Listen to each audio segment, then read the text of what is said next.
सत साहिब सतगुरुदेव की जय। बंदी छोड़ कबीर साहिब जी की जय। बंदी छोड़ गरीबदास जी महाराज जी की जय। स्वामी राम देवानंद जी गुरु महाराज जी की जय हो।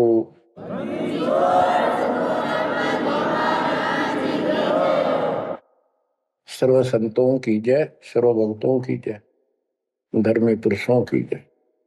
श्री काशी धाम की जय, श्री सुडानी धाम की जय, श्री क्रोथा धाम की जय, श्री बरवाड़ा धाम की जय। सत साहिब परम पिता परमात्मा कबीर जी की प्यारी आत्माओं, परमेश्वर की असीम रजा से, अपने पिता की असीम कृपा से आज इस घोर कलयुग के अंदर अपने को धर्म कर्म करने का प्रॉपर ज्ञान हुआ,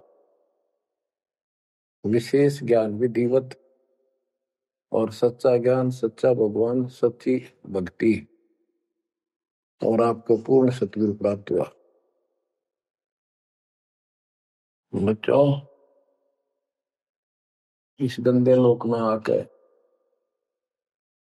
परमात्मा भुला दिया हमारे को, भूले नहीं।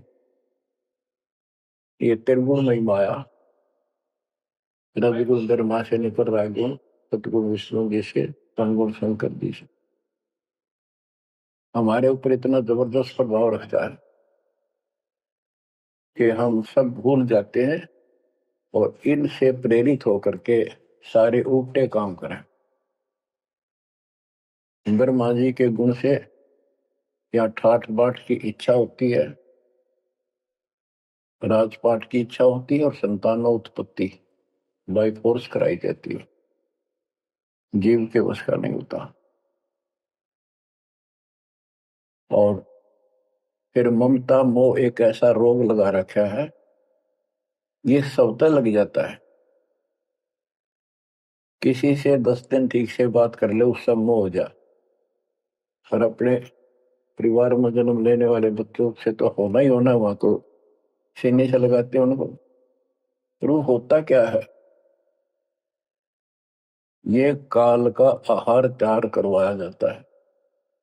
गीता अध्याय 7 श्लोक 12 में कहा है कि अर्जुन, रजगुण तमगुण सतगुण, रजगुण ब्रह्मा, सतगुण विष्णु, तमगुण शिव जी, इन तीनों गुणों के द्वारा जो कुछ भी हो रहा है उसका निमित्त मैं हूं।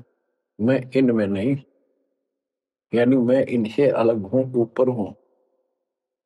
रजगुण ब्रह्मा से उत्पत्ति, सतगुण विष्णु से मोह ममता एक दूसरे में जकड़ देना, सतीथी बोल रहे इसको, अटके रहे यहां पर। और तमगुण शंकर से संहार, ये है यहाँ का प्रोसीजर।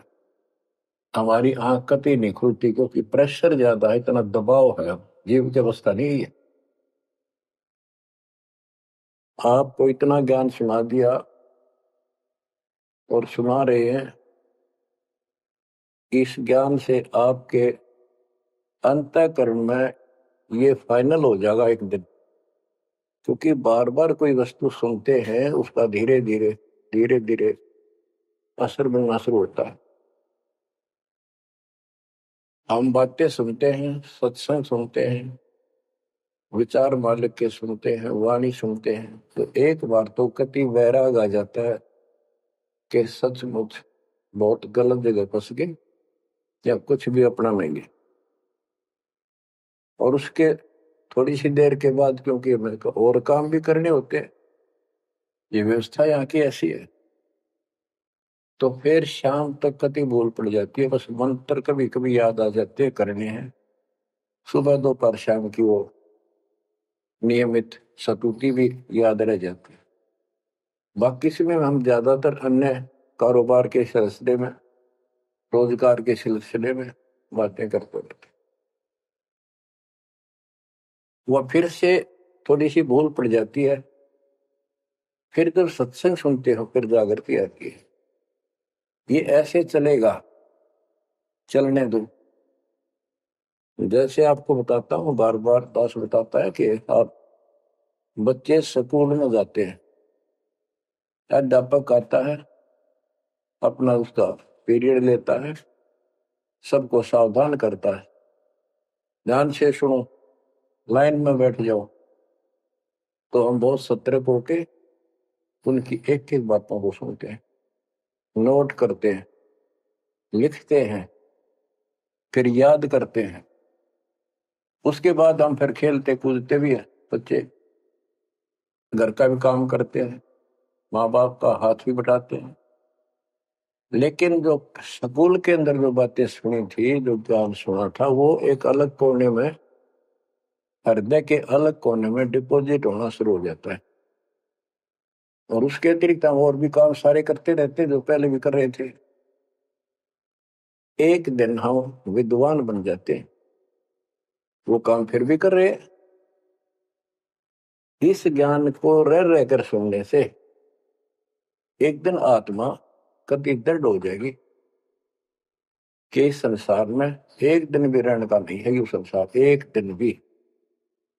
और कभी भी फिर शरीर यहां से छूट जाए, जाने का टाइम आ जाए, नो प्रॉब्लम। हमारी आस्था सतलोक में जाने की होगी, क्योंकि हमने वहां जाने का टारगेट बना रखा है। पहले तुम्हारा कोई टारगेट नहीं था, मेरे पास जाएंगे कहा। उसमें कोई बच्चे में मोह हो जाता, परिवार में मोह रह जाता, यही कुत्ते बनकर जन्म ले लेते। कबीर साहब कहते, जहां आशा तहां बासा हुई, मन कर्म वचन सुमरियो सुन।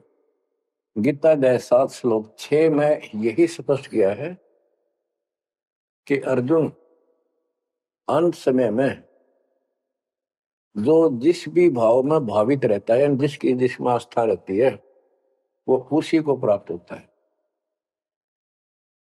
जब तक हम भक्ति नहीं करते, इस ज्ञान से परिचित नहीं होते, तो हमारा संसारिक यानी परिवार में, संपत्ति में, इसमें कभी हम जकड़े बैठे होते। एक उदाहरण दिया करते थे गुरुदेव। एक बूढ़े की मृत्यु होती, किसान था, पशु रक्षा करते थे। मृत्यु होने लगी,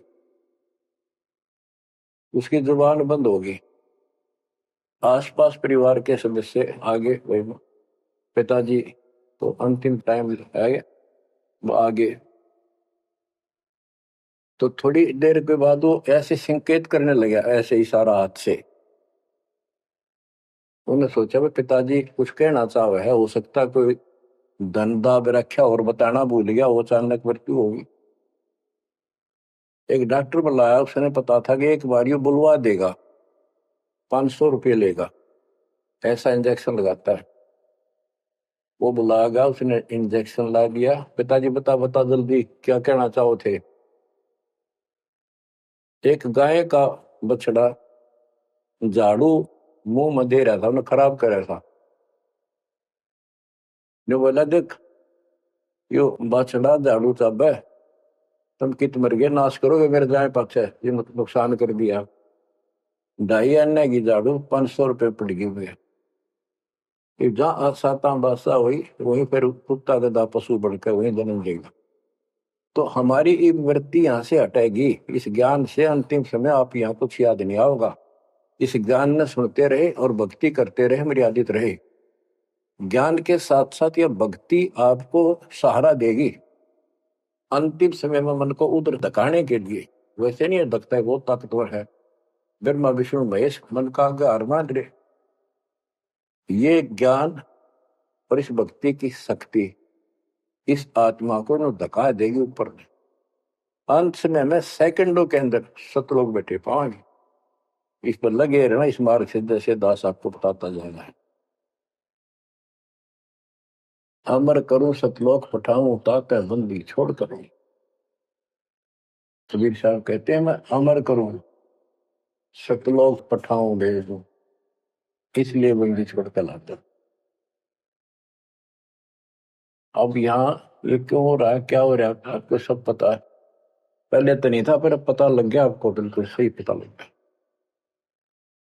माता पिता के सामने बच्चे एक या दो तुरंत मर जाते हैं, चक्कर मारते रह जाते हैं, हाथ कुछ नहीं आना, और कई महीने वर्षों तक उसकी याद सताती रहती।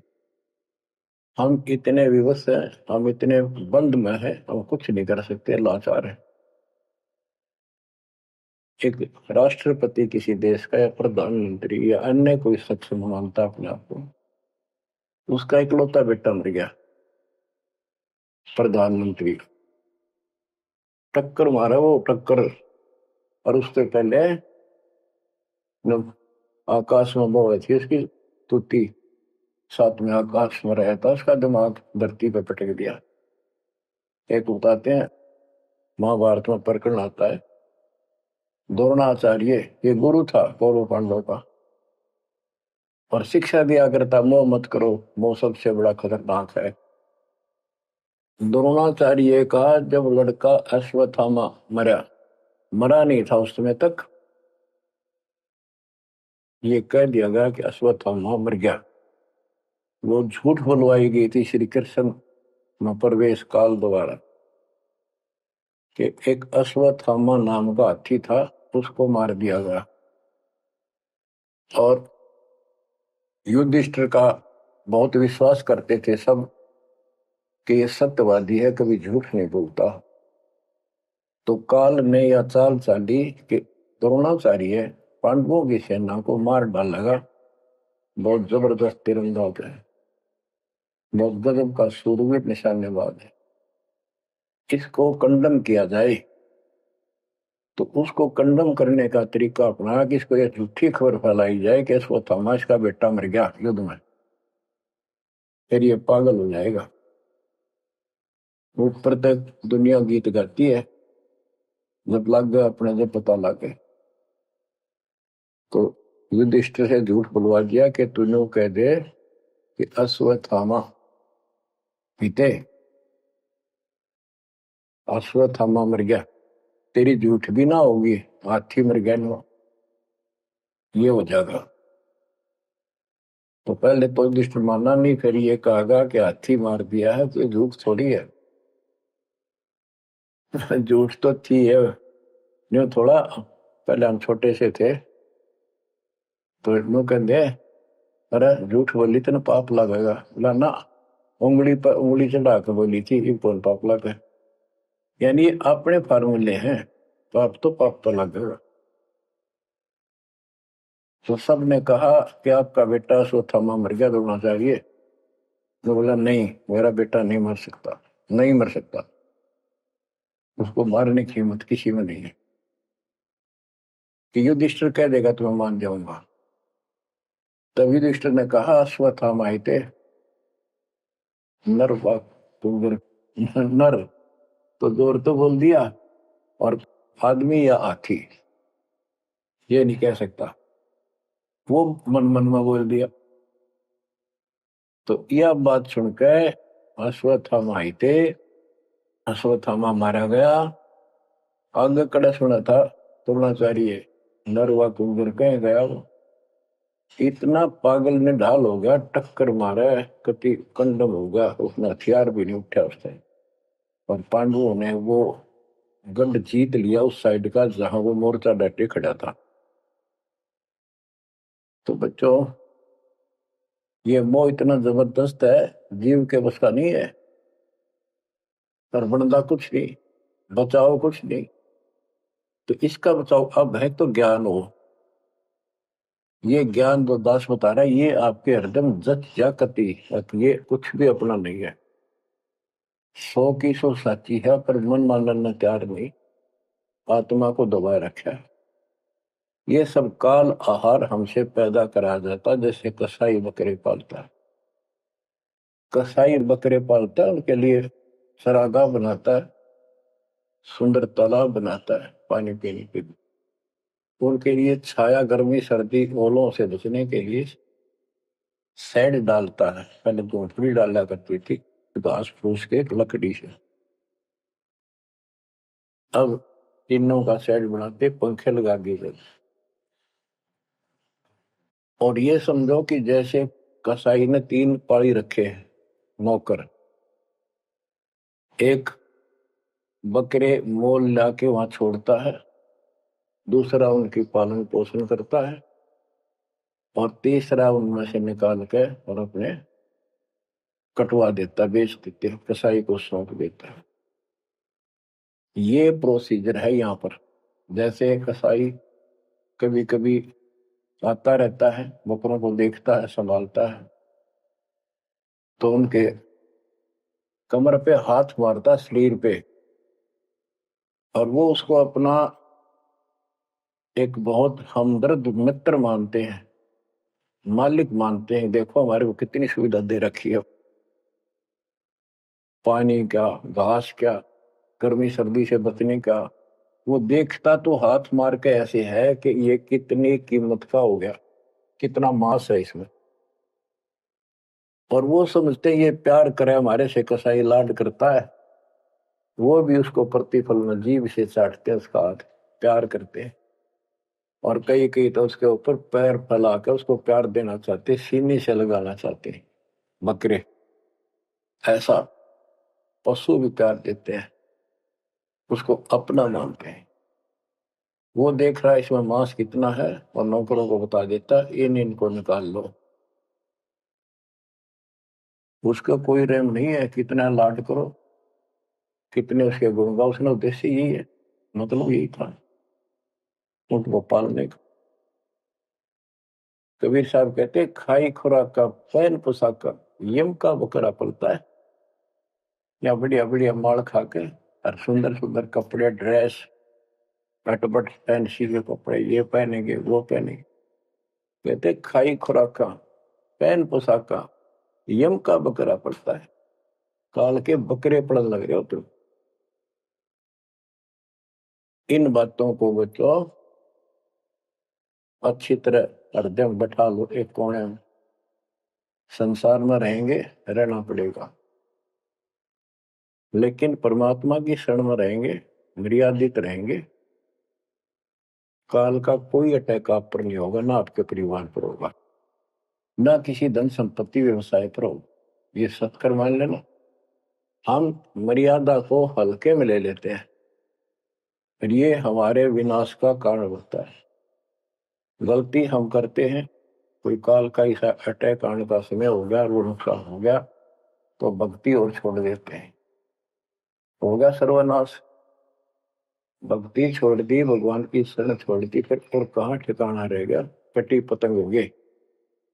कटी पतंग का कोई अस्तित्व नहीं रहता, कुछ देर उड़ जरूर सकती है, अंत में पता नहीं कि करके बबूल के पेड़ में उलझ कर फड़फड़ कर कपाटती है।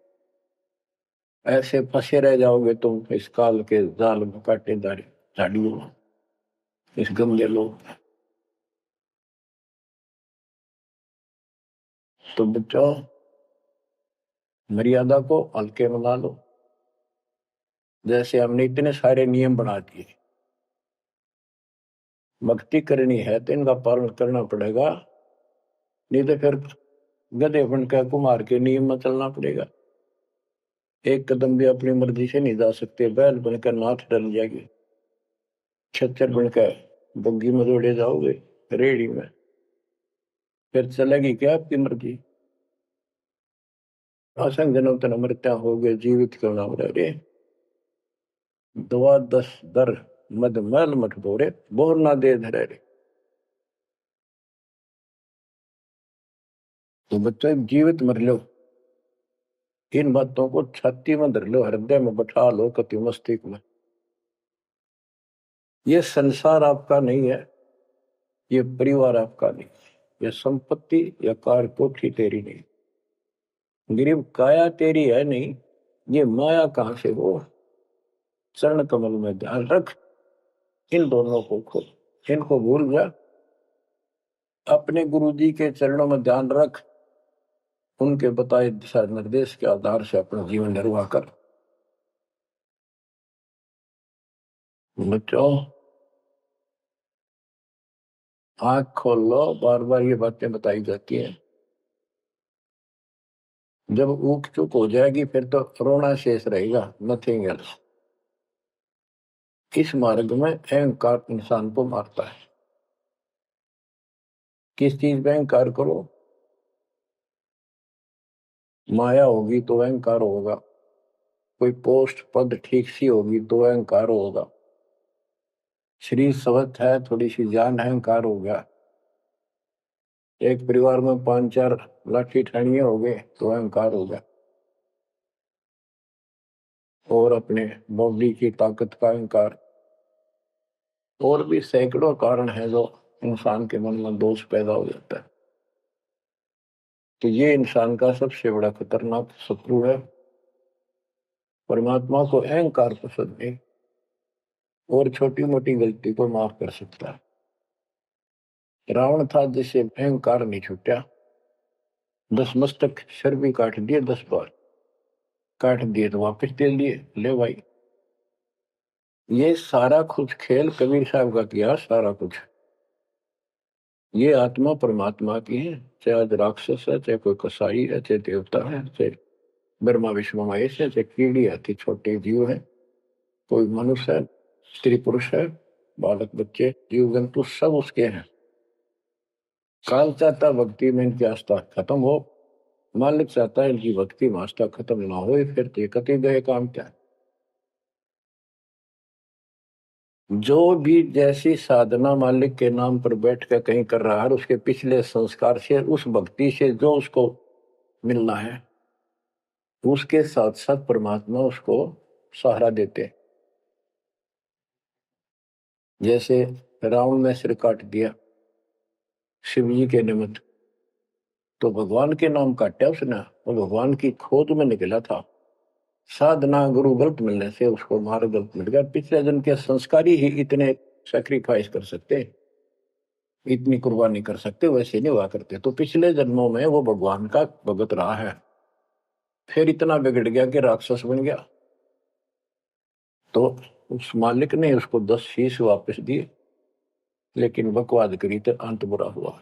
उसके कर्म मत उसने रिद्धि सिद्धि की, उनसे धन दे दिया, वो धन भी यही छोड़ गया। गिरफ्त सर्व सोने की लंका होती, रावण शरण दी, एक पलक में राज विराजी, जम के पड़े दी। मन तो सुख के सागर बसरे, और न ऐसा यसरे। क्या मांगो कुछ थिर न राही, देखत नैन चला जग जाई। एक लख पूत सवा लख नाती, उस रावण का आज दीवान बाती।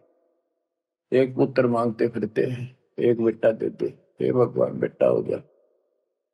बेटियों की तो हम गिनती नहीं करते, बेटा चाहिए बेटा। वो किस लिए उगलफहमी पैदा कर रखी थी कि बेटा ना हो तो गति नहीं होगी माँ बाप की, क्योंकि अंत समय में जेठा बेटा, बड़ा पुत्र माँ बाप का अंतिम संस्कार कराए, यानी उसने फूका, फिर उसकी अस्थि डाल कावे, फिर उसकी क्रियाक्रम करावे, तो उसकी गति हो। और जिसका बेटा नहीं, उसकी गति नहीं हो सकती। उसको तो संतान वाला मना नहीं करते थे। अब तो ये चांदना होगा, रोशनी होगी, बेटा बेटी है, कितनी मूर्खता का काम था। लेकिन काल ने तो उल्टी पढ़ाई पढ़ानी, उल्टा रास्ते डालना, वो होना एक परंपरा बनाकर बैठ गए, वो एक लकीर के फकीर बन गए। जैसे राजा दशरथ का सबसे बड़ा बेटा रामचंद्र था, उसको राज दे दिया, और फिर उसको वनवास देना पड़ गया मजबूरी में। रामचंद्र जी वनवास में चल पड़े। राजा दशरथ का इतना मोह था अपने बच्चों में, रामचंद्र में विशेष, और जो बिछुड़ा उसमें ज्यादा हुआ करे। तो नो चल पड़ा, महल के ऊपर चढ़ के देखा, दिखता रहा, पर नहीं दिखा तो चौबारे की अटारी पर चढ़ गया।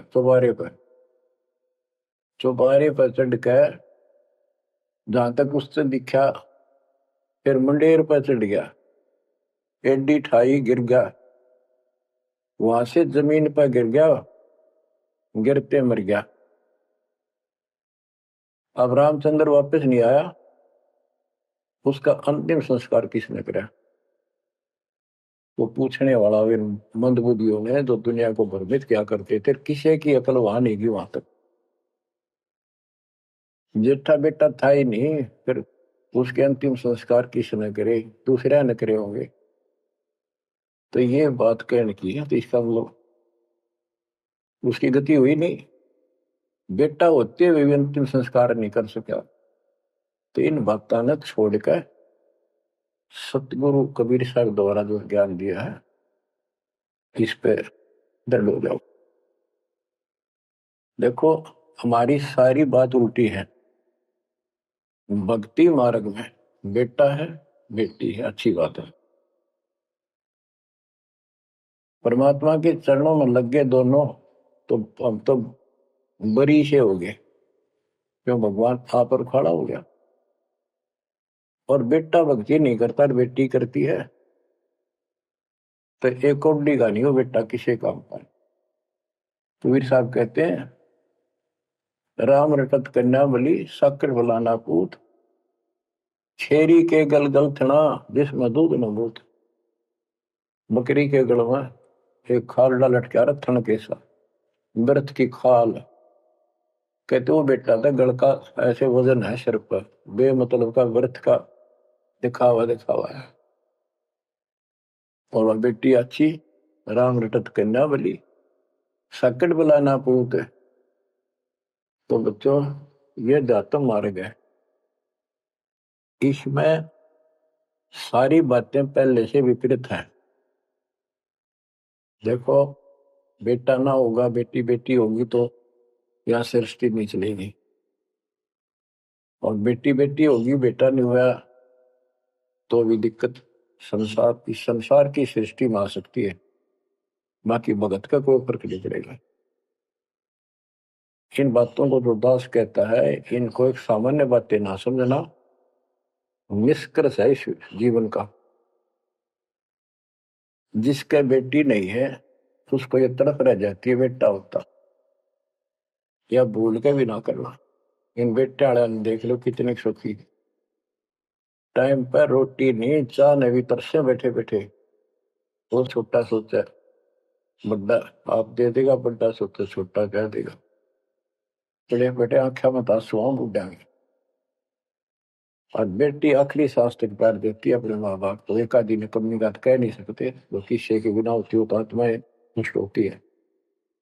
आखिरी सांस तक यहाँ भी हमने देखा जैसे लड़की रोटी खा रही है और लड़का वैसे बैठा था। माँ ने कहा बेटा वो सामान ला कर रोटी तार बनाऊ भोजन। बैठा बेटा ना लाऊं यूं कौन खोया लावे।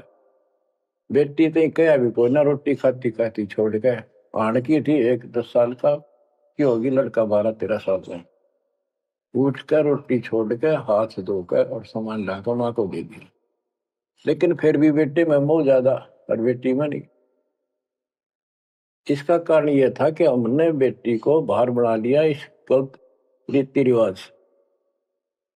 बेटी तो 15-16-20 साल की मेहमान होती है आपकी, ये तो परमात्मा की बेटी 2 गुना का सुधार करती है। आगे जाके घर बसावे उस परिवार को भी सुधारे और माँ बाप के अंदर मोह न्यारा रहे। तो भाव ये है कहने का, अगर बेटा नहीं है ना और भगत है उसके ऐसा भगवान धरती पर नहीं। प्रथम तो वो है जिसका कति संतान नहीं, वो भगवान। दूसरा वो है जिसका बेटा ना हो, बेटियां की करके शादी वृद्धावस्था में अपना लेकर मारा जाता है। और बेटी वहां बैठी भी माँ बाप की चिंता करेंगी और कोई ना कोई सुविधा उनको देती रहेगी। और बेटा छाती पर रह के भी खून फूके जाएंगे, कति साफ दिखाई दे है, इसमें कोई मानो तो ना मान। लेकिन बेटे भी हैं ठीक है, और उनमें वो भी भक्ति करो आप भी करो, कुछ दिन में उनको समझ आ जाएगी। पुत्र वधू भी भगवान से डरने वाली हो जाएंगी, माँ बाप का ध्यान रखें, वैसे कोई विकल्प नहीं इसका। लेकिन इस दुख को हम अच्छा मानते हैं पुत्र ना होने से। हम तो काल ने गधे बना रखे हैं, जितना कष्ट हमें रहे और वजन लग जा रहा है तो हम सीधे चाला और कम हो जाता मानने को। हमारा तो जैसे एक माई का पुत्र मर गया 15-16 साल का, और भगत थी, टक्कर मारी, रोना पड़े है कि बस की बात है, पाला पोसा ले जाता का। फिर उसने थोड़ा सबर हुआ जैसे उस दूसरे एक और बिना भगत थे उनके पड़ोस में, जो उनके लड़के की शादी होगी और वह पत्नी थी बदचलन, उनको समझाने की चेष्टा करी कि तू ऐसा ना कर, लेकिन वह तो मानी नहीं, उसने वही फांसी खा ली। अब वह भी मर गई और वो बेटा भी जेल में और वो सारे जेल में। वो दहेज के कारण, एक बेटा था ऐसे ही, उसने बहू को प्रताड़ित किया दहेज लेने के लिए, गरीब घर की लड़की थी, उसने सुसाइड कर लिया। वैसे सुसाइड करना कोई विकल्प नहीं है, इसे गंदे आदमी को छोड़ के कुमारी रह ले, अपने घर पे बैठ लिया। तो उस बेटे के कारण माँ बाप ने भी सजा हुई, बहनों तक भी जेल होगी। इसे बेटे ने के फूके, ईसा तो पहले मर जाता था अच्छा था। लेकिन हम इस बात को मानने को तैयार नहीं है, ना मानने में जब क्या कर लोगे, काल तक आ गया मारे जाओ टक्कर। तो कहने का भाव ये है कि इन विचारों से अपने मन को सेट रखो, परमात्मा जो करता है वो सही करता है। जैसे आपको बताते रहते हैं, एक बार हजरत मूसा जी यहूदी धर्म के प्रवर्तक में से किसी ने पूछा सत्संगी ने कि आज के दिन सबसे बड़ा इल्म वाला यानी ज्ञानी कौन है, उसने अपने आप को बताया। तो उसका अल्लाह बोला, जिसको खुदा मानते हैं, जिसने कुरान का ज्ञान दिया, बाइबल का दिया। कि मूसा तने ये बात बहुत गलत की, मुझे अच्छा नहीं लगा, तूने अपने आप को कैसे कह दिया मैं सबसे विद्वान हूँ। अब मूसा जी भी अपनी जगह ठीक थे जी, यो ज्ञान आपसे प्राप्त हुआ, आप भगवान खुदा हो, और खुदा जो ज्ञान देता हुआ सबसे उत्तम होता है, मैं उसी के आधार पर कह दिया। बोला नहीं, तेरा ज्ञान तो अल खिजर के ज्ञान के सामने पास भी नहीं, कुछ भी नहीं है।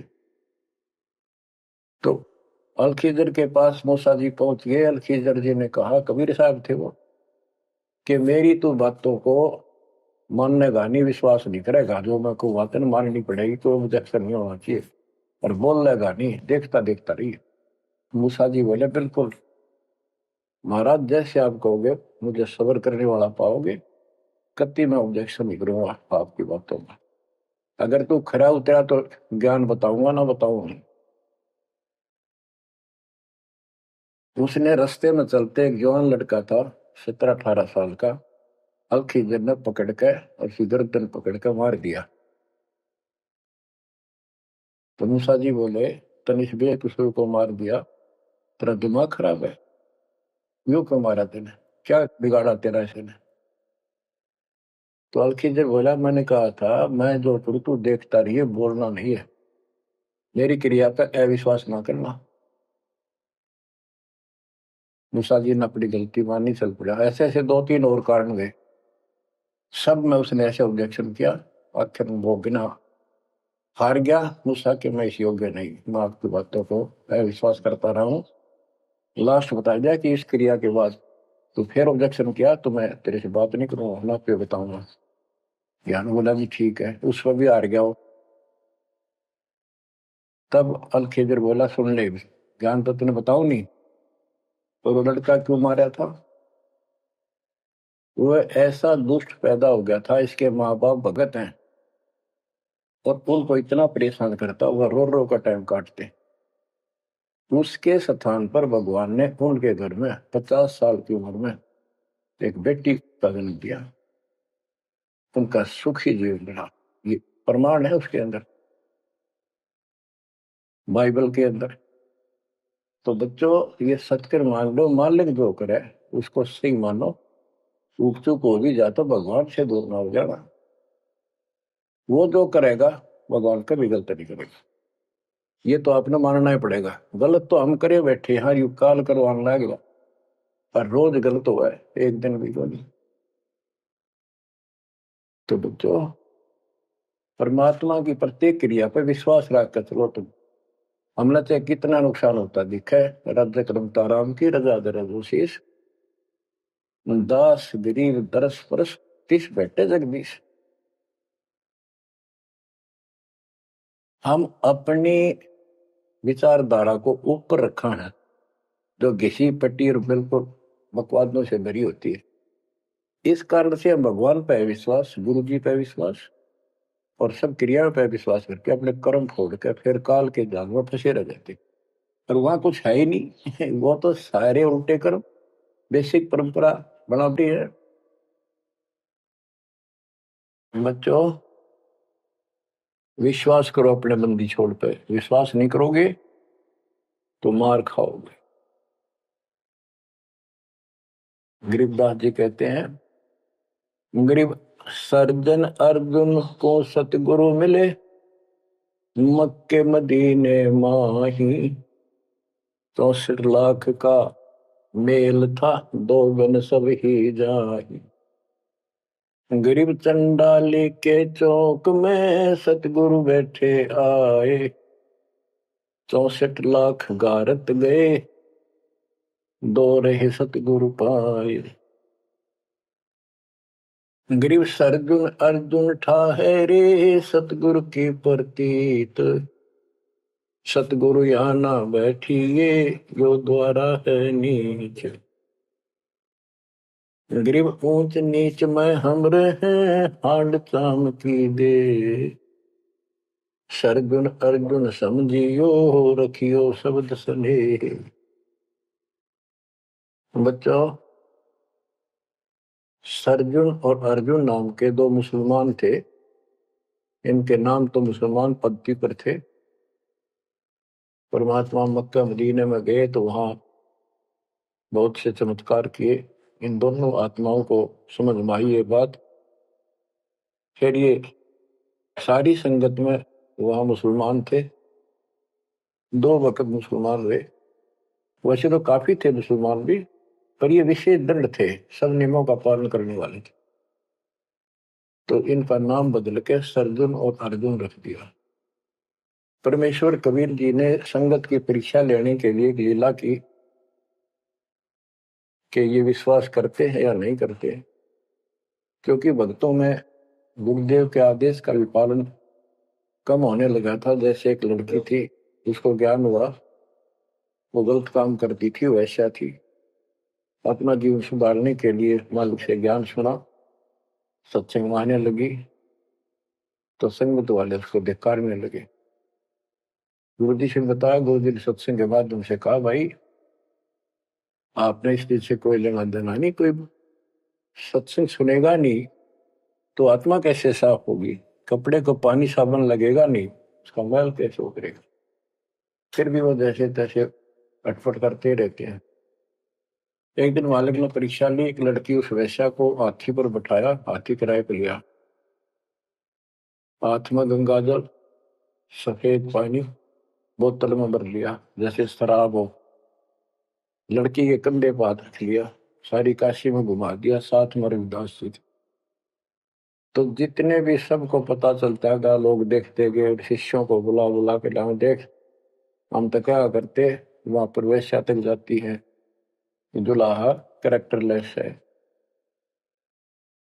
पहले तो हम भगवान क्या करते उसको, इतने सुख दे दिए, जान निकली पड़ी थी, टोटा दुखी कर रहा था, शरीर में कष्ट थे, कहीं सुबह का रोटी भी नहीं थी, और इतने ठाठ कर दिए गुणे दिनों में। जब तो भगवान थे, आज वो शैतान लगे। ये हमारी कमजोर बुद्धि, जीव बुद्धि की सोच थी। सब परमात्मा को छोड़कर दूसरी साधना करने लग गई। गरीबदास जी कहते, बड़ुआ बड़ुआ सब कहे, कोई ना जाने खोज। क्यों ऐसे किया था उस मालिक ने, इसको कोई नहीं समझ सका। दास गरीब कबीर कर्म, बट सर का बोझ, कि वो इतने शिष्य बना लिए थे, उसका भार गुरु पे होता है उनको पार करने का। और वो सारे निकम्मे हो गए थे, अविश्वास कर रहे थे, मर्यादा का पालन नहीं करते थे, तो एक का झटके में सारे आप पड़ गए, वो भार सारा उतर गया। तो उस समय अर्जुन सर्जुन बाहर गए हुए थे, उनका ड्यूटी लगाई थी, तू जाया करो मुसलमानों के मेला में, वहां समझाओ लोगों को। तो मक्का मदीना से ये आए। उस समय सारी लीला हो चुकी थी, और कबीर साहब उनकी परीक्षा के लिए उस दिन भी उस लड़की के घर जा बैठे, वैश्या के आंगन में। अर्जुन सरजुन को बताया कि गुरुजी तब भाई कति गिर गए, जुल्म कर दिया सरेआम, वैश्या के साथ हाथी में घूम रहे थे, शराब पी रहे थे। अर्जुन सरजुन को विश्वास नहीं हो रहा था कि ऐसी क्या बात कर रहे हो, ऐसी बात कहने से ही पाप लगता है गुरु जी के प्रति, तुम ये बोल क्या रहे हो। तो एक बोला मैं अभी देख का हूँ, आज भी वहीं बैठे ना, एक ही ना, तो जा देख ले, देख लो जाके। वो दोनों वहां गए, परमात्मा बैठे थे, लड़की पैर दबारी, गुरु जी बैठे चारपाई पे, बेटी बैठी नीचे। तो गुरु जी को शिक्षा देते हैं,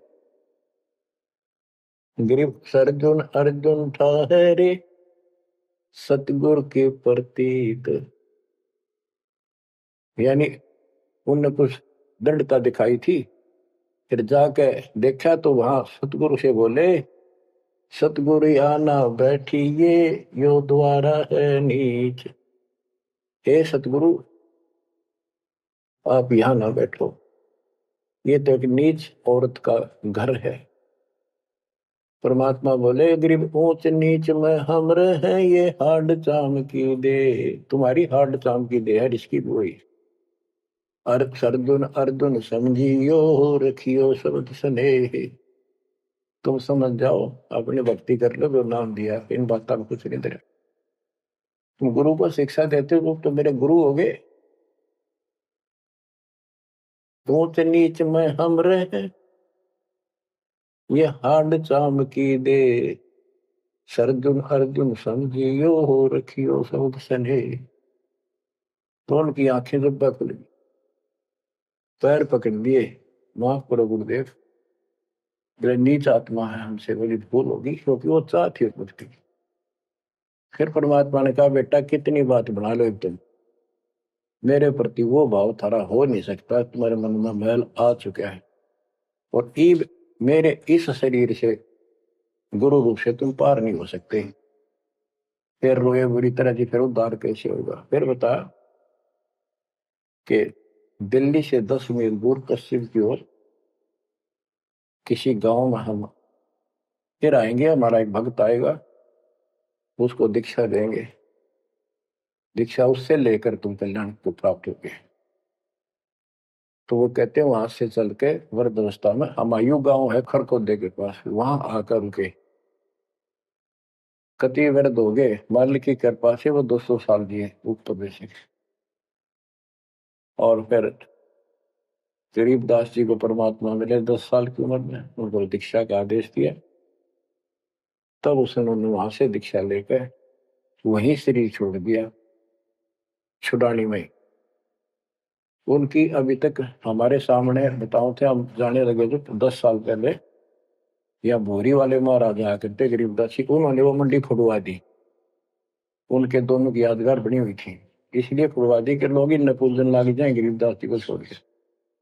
तो कहने का भाव यह है बच्चों, आंख खोल लो, इन बातों को चिंतरा, गुरु के प्रति कभी अविश्वास नहीं होना चाहिए,